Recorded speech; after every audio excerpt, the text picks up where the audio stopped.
गरेर कुरा गर्छु नि। तपाई 2 बजे रातिमा कल गर्नु 12 बजे रातिमा कल गर्नु म कोहीसँग डराउँदिन त्यो तपाईलाई पनि थाहा छ र अर्को कुरो मैले गल्ती गरेको छैन भने किन कोहीसँग डराउनु पर्यो त्यही त यहाँ डरको कुनै कुरै भएन दाइ त्यो जे गरोस् त्यो उसको म्याटर हो तपाईको म्याटर त्यो मेरो म्याटर छैन दाजुभाइको नाता हो तपाई मलाई 12 बजे रातिमा पनि कल गर्नु मेरो कहिलेको भाइ हो बे मेरो कहिलेको भाइ न म तलाई चिन्छु न म तलाई जान्छु त को हो त हो को अनि तपाई किन कल गर्नु भएको मलाई मैले त शेयर गरेको दिएर कल गरेको तलाई त कहिलेको दाजु त कहिलेको भाइ तपाई को हो तपाई को हो त को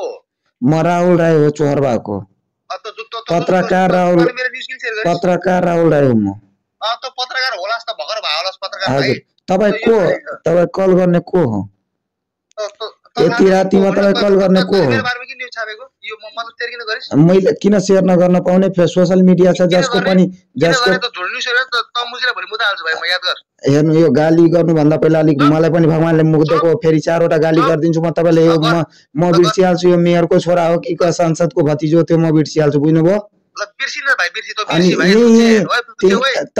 तपाईको